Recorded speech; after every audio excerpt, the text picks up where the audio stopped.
How you hit your drums really is everything, and it honestly is the secret to effortless speed and fluidity. You see, most drummers are getting a mediocre sound and feel, and they're sounding more amateur than they should simply because of how they're physically hitting their drums.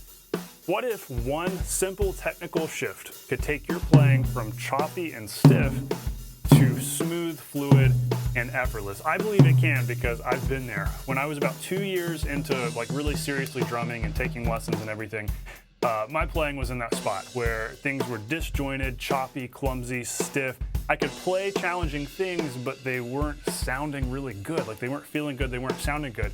And I remember one night I was practicing in the band room at my school, and I was watching my reflection in the window because it was nighttime, and I noticed something really odd with my single strokes, and this discovery completely changed the way that I played and moved around the kit, and it brought so much smoothness and fluidity to my playing, which is what I'm teaching you today. Today I'll be giving you the 4 steps to your playing sounding and feeling more professional, and my hope for you is that this is going to help you out a ton and help you go from sloppy and disjointed to fluid and relaxed and effortless. You can do this.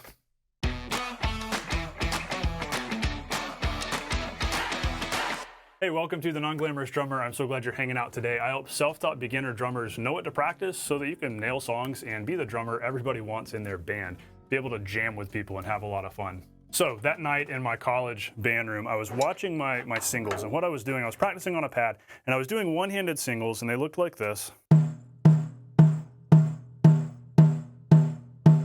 And there was this nice, smooth up and down, the kind of thing that we want in our playing. But then the strangest thing happened. When I went to alternating singles like this, suddenly it looked like this. So when it was one hand, it looked like this. When it was alternating, it looked like this.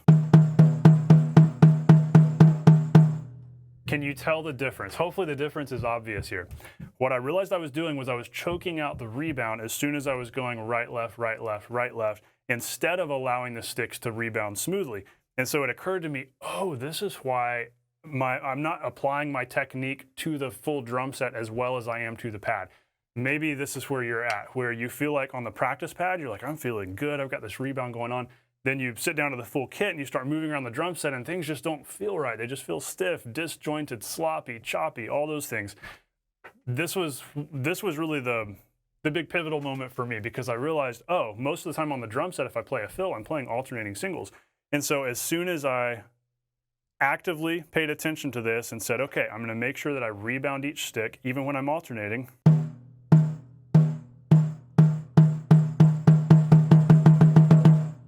suddenly it was a world of difference. Everything got smoother. And so what I learned in that moment was that smoothness comes from motion and how you hit stuff. And so really this is our big idea today. And we're going to break this down in even more detail, those 4 steps I told you about. Playing off of your drums instead of into them results in better sound, better feel, better time, and therefore more speed and fluidity. And it all starts with your technique because motion is the secret. So when we say playing off of the drums instead of into them, that's basically the difference between choking out the stick versus letting it bounce. If I'm going to play off of my rack tom,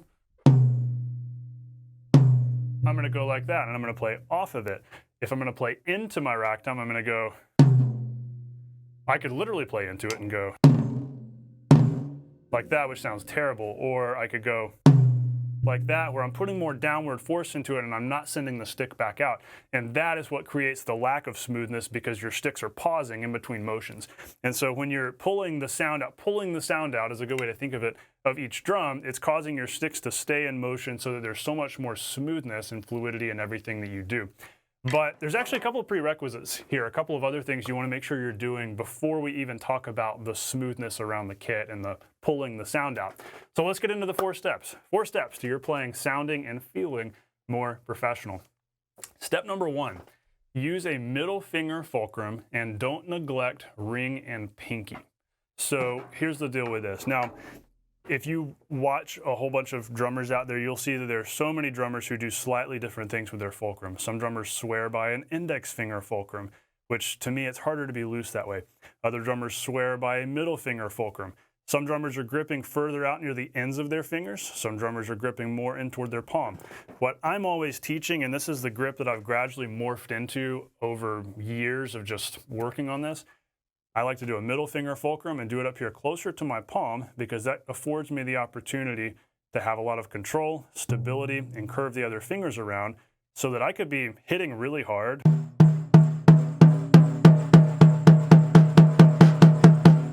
and just have like big motion with the stick where it's loud and fast, but still it feels totally controlled because I've got the stick nestled here in my hand where it needs to go. So it's looking like this and the other fingers are gently wrapping around. So when I say don't neglect ring and pinky, what I mean by this is make sure that pinky's not just sticking out. There's a tendency for some reason, I was guilty of this too, especially as a beginner, there's a tendency to just let our pinkies stick out. But what happens if your pinky sticks out, odds are your ring sticks out a little bit too, and then you end up having to squeeze too tight here to overcompensate because now you're too loose down here. So because you're losing control in the back of your hand, so to speak, we're then having to clamp down more in the front of our hand.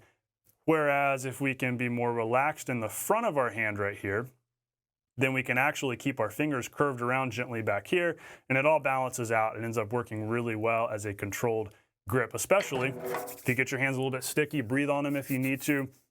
These sticks are like painted sticks, so they're a little bit stickier too. But as long as you've got that stickiness, then you shouldn't have a problem keeping control over the stick. But that's huge, having your ring finger and your pinky wrapped around, because this allows you to have that control to go. Versus if we're gripping like this, this was my default, what my college percussion teacher would call middle school grip. My default middle school grip was this, where you're just pressing down with everything you do. And so I had to learn quickly to do the opposite of that and go.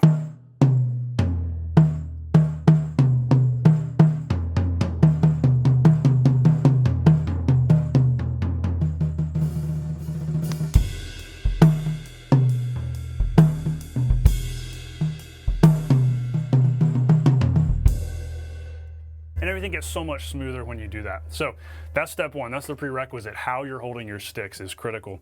And that's always the thing that I can't preach enough. Like if something's wrong with your grip, odds are it's going to be like a toxin that flows into everything else you do, where you try to get other things smooth, but you just can't because the grip is wrong. And so the grip is the first thing that's got to be set straight. Step number two, pull the sound out of the drum. So this was actually something, so back to when I was in college and I was, in this transitional time of going from amateur and sloppy to more smooth and polished, I was learning marimba. And if you know anything about marimba, it's like a big xylophone basically, and so you're striking the bars with mallets. And something that my teacher taught me was you should always think in terms of pulling the sound out of the bars. If you're playing a marimba and you're hitting with a mallet, I don't have one on hand right here, but if you imagine, okay, this is the mallet, and you hit the bar, it's not going to resonate if you go boom. You're going to choke out the resonance, right? Because you're just going boom. But if you go boom, then you're getting that mallet off of it as quickly as possible. So you activate it, you get that wooden bar resonating, then it keeps resonating as quickly as you can snap it off there as possible. So it was kind of like this snap motion that all of us percussion majors learned. And what was interesting was I realized, this totally applies to drum set. And that was when those two things connected that night in the band room, when I was realizing, oh, I've been playing into the drums instead of pulling the sound out of them. What if I take the marimba mindset and take what I'm learning on marimba and apply that to the drum set and now pull the sound out? Suddenly my toms are sounding better. Suddenly my cymbals are sounding better. When I play a cymbal crash, instead of going and pressing the stick into the cymbal, I'm just going and glancing it off. And suddenly it's a much cleaner, nice, even swell kind of sound. And so you literally get better sounds that way, but I think even more importantly than the better sounds, you get better motion, because as soon as your stick leaves a drum, it's already on the way to the next drum.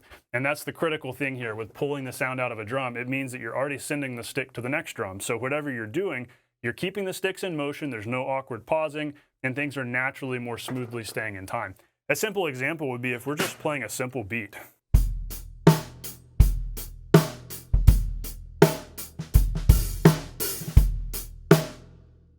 Watch my right stick here, how it's just smoothly in motion. I'm not going Suddenly it's all choppy if I do that, but if I just let the stick stay in motion,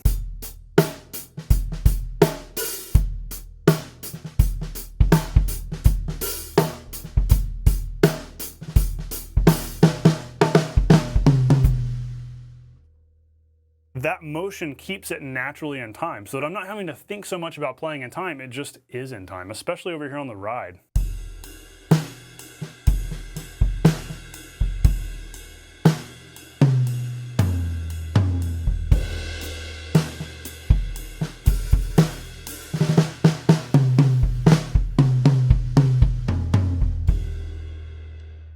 If you're trying to play something incredibly slow like that and you don't want to rush it, this is the key. Sticks being in motion, constant smooth motion, pulling the sound out of each drum and each cymbal that you hit. Now, step 3, we're basically just applying the same thing to the right foot. So if you take a look at the foot down here, the stiffest way to play the bass drum is to play like this.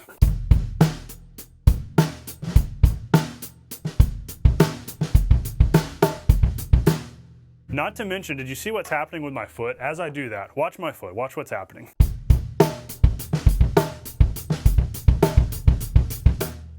My foot slid like 3 inches there because I'm trying to bury the beater, I'm trying to play into the drum, and so I'm trying to play louder and put more power into it, but instead of it coming off well, I'm just pounding it. It's like I'm hammering a nail into a piece of wood, which is giving me a worse sound. It's choked out, my foot's sliding up, my leg's starting to hurt, my knee's hurting. This is not good. So what if we take the same mindset with the sticks, with marimba, with drums, we try to pull the sound out of the bass drum and instead go like this.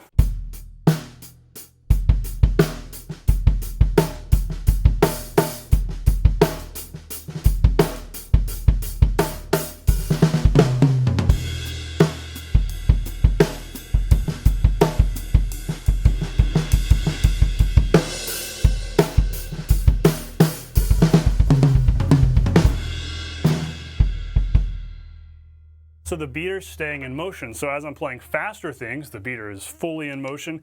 As I'm playing just single notes, full beater motion. I'm keeping my heel anchored on the heel plate so my foot doesn't slide up. Everything's more relaxed, and I'm pulling the sound out of the bass drum, which gives it a nice open tone too, because we're not choking it by going like that. I don't know how well you can hear the difference on your end, but me here in the room, huge difference between this and this. Bouncing the beater gives you a much fuller sound, and so I strongly advise you to practice doing that. Not only will your knee feel better, your leg feel better, but you'll get a smoother motion, and you'll actually be less likely to rush when you're playing slowly. Like if you want to play something slow, relaxed on the bass drum,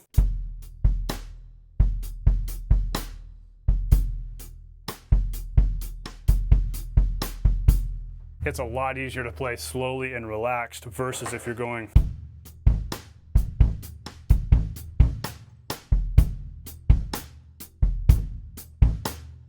I can keep it in time, but I'm having to try harder. Instead, I could just go.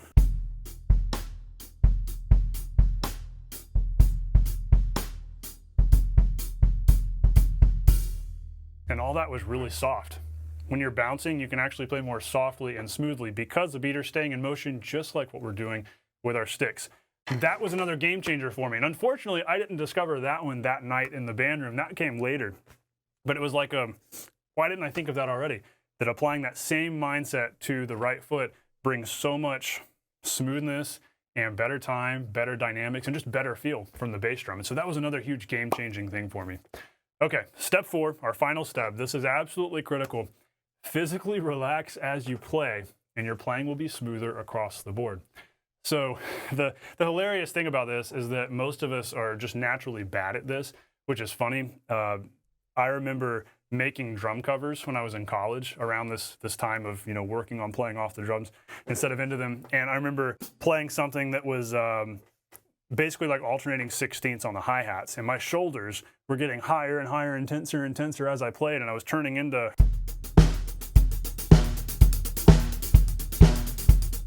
And it was like hunching, and it was this whole mess, and honestly it was causing me to rush too because I wasn't relaxing. A lot of times things aren't as fast as we think they are. And so if you can teach yourself to, okay, I'm gonna play off of the hi-hats instead of into them. Instead of beating the hi-hats, this was definitely how I played as a beginner. with the edges of the sticks driving into the edge of the hats. Instead of that, relax a little, bring your sticks back.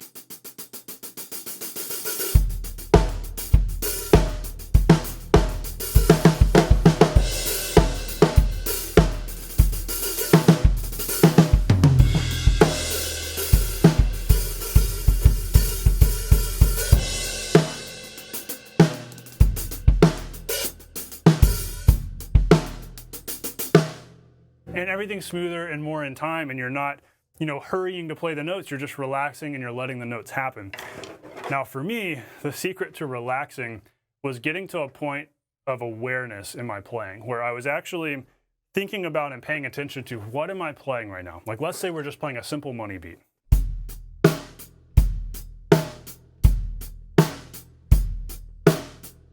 You have to be at a point of awareness and a level of coordination, which shouldn't be too hard to do if it's just money beat, where you're thinking about how does this sound, how does this feel? This is a little bit of foreshadowing for what we're actually going to talk about next week. Yeah, I won't say anything else. But foreshadowing for next week, we're going to talk about like learning something deeply and really mastering something. But let's say you're playing a simple money beat. Instead of just checking the box and saying, all right, I'm playing the money beat, it sounds good. What if we really listen to it and we really pay attention to what we're doing? We think about how loud we're hitting things. We think about how smooth our time is. We listen to the sounds we're getting. How open or closed is the hi-hat? Am I playing rim shots on the snare, or am I hitting the center? See how many of those things you can be aware of as you're playing. And kind of the magical thing happens of you're able to think about more than just the notes you're playing. You're able to think about how they're feeling. Like, what kind of sound and feel are you creating? And what's cool is at that point, your mind starts to expand coordination-wise, where you're able to think about more than just what you're playing. You're able to think about what the rest of the band is playing, what other things are going on, and you're able to think about your physical state while you're playing. Because we all know, okay, let's say I'm practicing something very difficult and complex, like...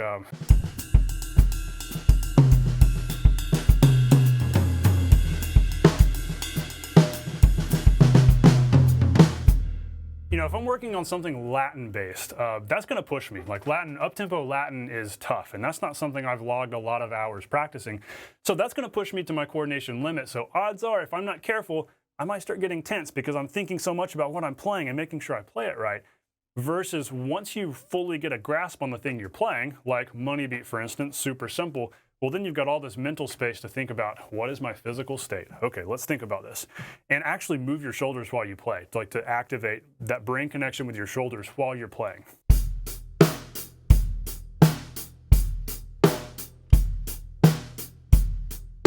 Just do like a goofy dance while you're playing. Like go like this with your shoulders. If you can make yourself do that, then you know, hey, my brain can fire these muscles while I'm doing this.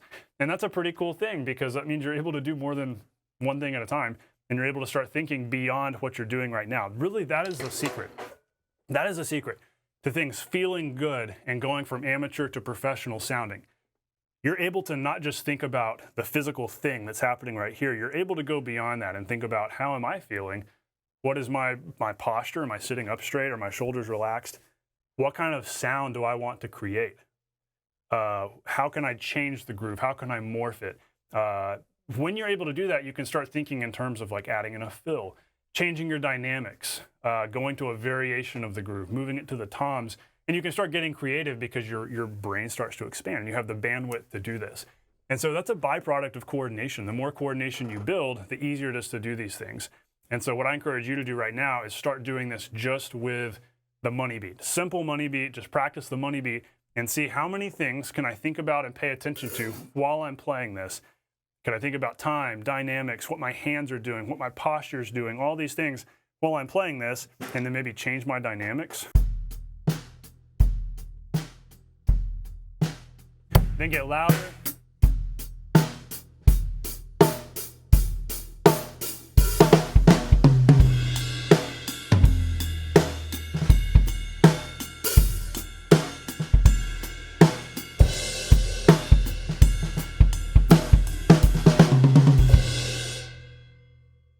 And then what you find is that you start to be able to explore other things like, oh, hey, let's hit a push there, let's hit a tom there.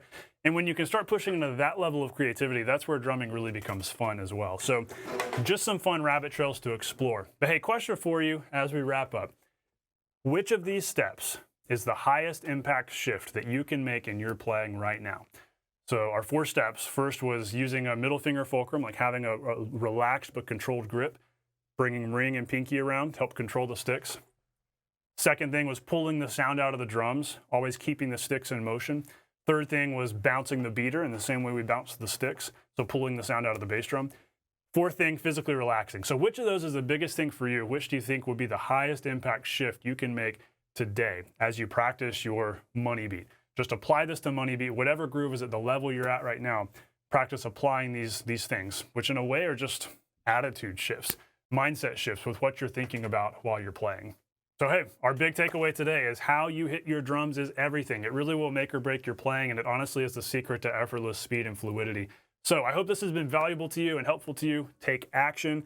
Go to the practice room and actually work on this stuff, because I can't help you if you don't take action. I can't make you take action. All I can do is try to encourage you that, hey, you can do this.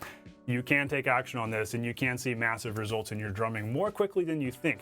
Because sometimes it's more important how you're practicing something than what you're practicing. So in this case, it doesn't matter what you're practicing, what you're applying this to. It's just the fact that you actually sit down and do it. So be encouraged. You can do this, whatever your level is, with whatever thing you're practicing. Go have fun. Let me know how it goes. Stay non-glamorous. Know that you can do this. I'll see you on the next lesson.